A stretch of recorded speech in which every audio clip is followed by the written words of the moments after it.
Perkenalkan, nama saya M. Sony Prasetyo dari kelas. Kali ini saya akan membawakan tema tentang teknik konseling. Baik, langsung saja kita ke materinya. Yang pertama yaitu teknik konseling, open question atau pertanyaan terbuka. Pertanyaan terbuka merupakan teknik yang digunakan untuk memancing klien agar bersedia mengungkapkan perasaan, pengalaman, dan pemikirannya, sehingga dapat digunakan sebagai teknik pertanyaan terbuka, open question. Pertanyaan yang diajukan oleh seorang konselor sebaiknya tidak menggunakan kata tanya mengapa dan apa sebabnya, karena pertanyaan seperti itu dapat menyulitkan klien. Jika klien tidak tahu alasan atau sebab-sebabnya, oleh karena itu lebih baik menggunakan kata tanya apakah, bagaimana, adakah, dan dapatkah. Contoh-contoh open question sebagai berikut. Yang pertama, apakah Anda merasa ada sesuatu yang ingin kita bicarakan? Kedua, bagaimana perasaan Anda mengenai permasalahan tersebut? Ketiga, adakah sesuatu yang Anda ingin bicarakan? Dan yang terakhir, dapatkah Anda menceritakan sesuatu yang sedang Anda alami? Oke, next. Yang selanjutnya, keruntutan. Keruntutan dalam pembicaraan konseling adalah adanya saling berinteraksi antara konselor dan klien dengan pembicaraan secara tepat. Konselor harus mendengarkan, memperhatikan, serta memahami setiap pembicaraan yang diungkapkan oleh klien, sehingga dapat menyimpulkan pokok pembicaraan yang diungkapkan klien untuk memberikan respon yang tepat. Tujuan keruntutan dalam konseling adalah sebagai berikut. Yang pertama, agar pembicaraan tidak meloncat-loncat. Yang kedua, permasalahan klien dapat dijelajahi secara mendalam. Ketiga, solusi sesuai dengan masalah klien. Dan tentunya di teknik ini juga ada dorongan minimal atau minimal encouragement. Dorongan minimal adalah teknik yang digunakan untuk memberikan suatu dorongan langsung secara singkat terhadap apa yang telah disampaikan oleh klien. Misalnya dengan menggunakan ungkapan "oh ya", lalu, terus, dan.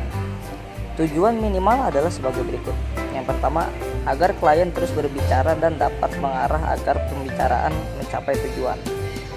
Yang kedua, dorongan ini diberikan pada saat klien akan mengurangi atau menghentikan pembicaraannya, dan pada saat klien kurang memusatkan pikirannya pada pembicaraan, atau pada saat konselor ragu atas pembicaraan klien. Contoh dialog klien, saya putus harapan dan saya hampir. Klien menghentikan pembicaraan. Konselor, ya, kalian berhenti kuliah.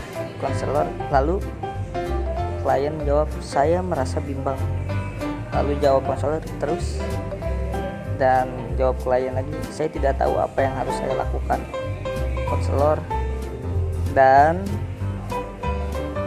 klien, saya memutuskan untuk melakukan konseling agar dapat memecahkan masalah ini.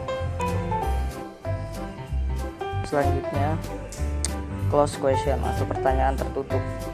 Dalam proses konseling, tidak selamanya harus menggunakan pertanyaan terbuka. Dalam beberapa hal tertentu dapat juga seorang konselor menggunakan pertanyaan tertutup dalam proses konseling. Sehingga seorang konselor hanya harus menjawab pertanyaan dengan kata ya atau tidak, atau dengan kata-kata singkat. Tujuan pertanyaan tertutup: yang pertama, mengumpulkan informasi. Kedua, menjernihkan atau memperjelas sesuatu. Ketiga, menghentikan pembicaraan klien yang melantur atau menyimpang jauh dari topik pembahasan. Contoh close question.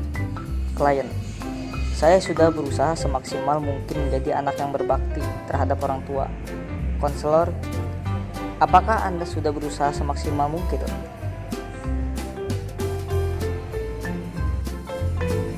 Yang selanjutnya adalah interpretasi. Interpretasi merupakan teknik untuk mendalami pemikiran, perasaan, dan pengalaman seorang klien dengan merujuk pada teori-teori, bukan pandangan subjektif konselor dengan tujuan untuk memberikan rujukan pandangan agar klien mengerti dan berubah melalui pemahaman dari hasil rujukan baru tersebut. Dan dengan cara ini, konseli dapat mengerti dan merubah perilaku yang dinilai kurang baik, sehingga konseli memiliki pandangan atau perspektif yang baru dan lebih baik lagi dari sebelumnya. Yang selanjutnya yaitu jenis-jenis teknik interpretasi. Yang pertama, pengecekan informasi. Teknik yang dipakai jika terjadi kegagalan dalam menangkap pesan eksplisit arti konseli. Yang kedua, interpretasi tunggal. Teknik untuk mengklarifikasi makna tunggal terhadap satu pesan atau ungkapan konseling. Yang ketiga, interpretasi ganda. Teknik untuk mengklarifikasi makna ganda terhadap pesan atau ungkapan konseling. Yang selanjutnya adalah menyimpulkan sementara. Merupakan teknik untuk menyimpulkan sementara pembicaraan yang telah diungkapkan sehingga arah pembicaraan semakin jelas, sehingga nantinya pembicaraan dapat maju secara bertahap dan arah pembicaraan semakin jelas. Maka selang beberapa waktu tertentu, konselor dan konseli perlu menyimpulkan pembicaraan. Kebersamaan itu amat diperlukan agar konseli mempunyai pemahaman bahwa keputusan mengenai dirinya adalah menjadi tanggung jawab konseli, sedangkan konselor hanyalah membantu saja. Sumari terdiri dari dua jenis, yaitu sumari bagian dan sumari keseluruhan atau akhir. Sumari bagian merupakan kesimpulan yang dibuat setiap saat dari percakapan klien dan konselor yang dipandang penting. Untuk kesimpulan tersebut didahului kata-kata pendahuluan seperti untuk sementara ini, sampai saat ini, sejauh ini, selama ini, dan sebagainya.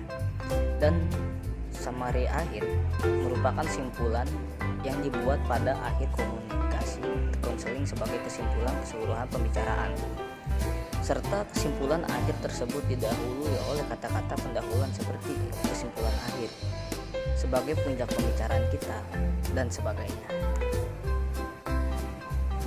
Dan yang terakhir adalah tujuan menyimpulkan sementara adalah sebagai berikut.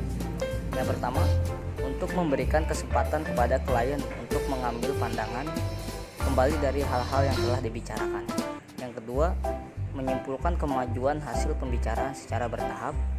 Ketiga, meningkatkan kualitas diskusi.